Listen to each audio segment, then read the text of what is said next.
Have you ever been super excited about starting a project, like maybe learning a language on Duolingo or picking up yoga or anything else that's creative, only to find out pretty quickly that it kind of becomes a chore or another thing to do on your to-do list? In this video, I'm going to pick two cards, one to understand why this happens, and two to explore ways that we can maybe keep things light and playful.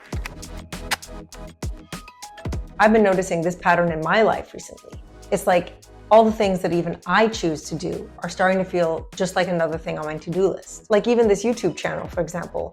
I started it because it brings me joy and it's fun. But then when it's time to pick a theme or write my ideas about it or even film it, I feel this heaviness that starts to creep in. And this isn't the first time this has happened to me. I remember a couple of years ago, I wanted a garden so bad. And I finally got a space in the communal garden right next to my house. I mean, I was so ecstatic. The planting, the harvesting, I mean, you name it, everything lit me up. But then pretty soon reality set in. It was the weeding and the watering and then all these other things. And that aren't that bad in the end, but just somehow seemed to make me feel more like it was work than play. And I know I'm not the only one this happens to. I have some friends who recently got a puppy. They were ecstatic about it and they still are.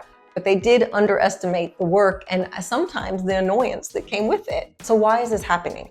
I pulled a card to see why sometimes even the things we choose to do end up feeling just like a little bit more work. Ooh, the 9 of Cups. Cups are tied to emotions, relationships, creativity, intuition, anything really that's in the flow.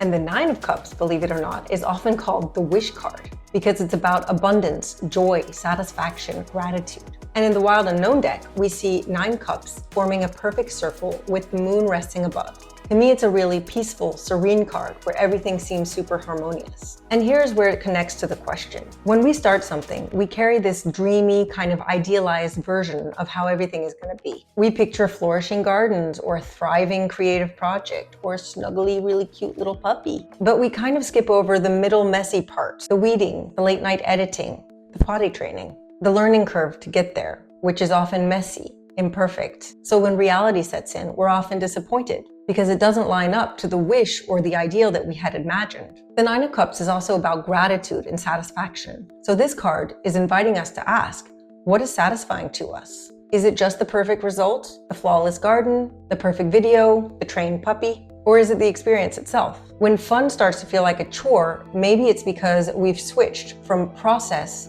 to outcome, always chasing the fulfilled wish feeling and forgetting the playful journey to get there. And I get that that can sound kind of cliche. Enjoy the journey. We've heard that a million times, but I do think that's the message from this card. And it's definitely something I'm working on. So this year, even if my seedlings look small or scraggly, I'm trying to focus on how much fun I had planting them.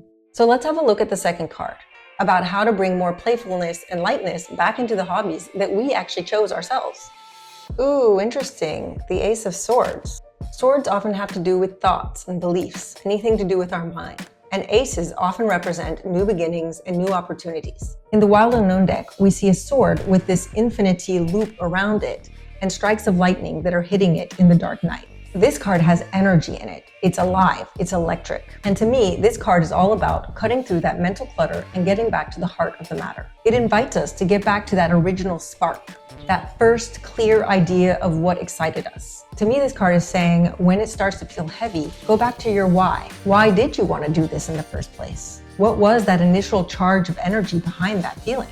The Ace of Swords is also encouraging us to keep things fresh and new. There's an energy of constant renewal here. Maybe try changing your approach, experimenting, or allowing yourself to play in a new way. That's the way you can keep your project from going stale or feeling heavy. For example, me in my case, I actually changed my routine today and didn't impose something strict the way I usually do. If you're learning the piano, that could just be sitting down and letting yourself diddy-dow. And to me, there's one more thing that sticks out in this card. It's the infinity symbol, reminding me that there's cycles and that there's ebbs and flows, and that it's normal not to always be completely satisfied or happy or enthusiastic all through the project. So if you too are feeling heaviness creep into your creative projects, the messages of these two cards are gentle but clear. It's great to dream, but don't let it become a prison. Keep asking yourself, where does your satisfaction come from? Are you clinging to the dream, or are you also enjoying the journey? Come back to that original spark, and don't hesitate to shake things up a bit. Keep it fresh. Keep it exciting. As always, I'm sending you lots of love, lots of laughter, and then especially, I'm also sending you lots of lighthearted, playful, creative fun. Thanks for watching.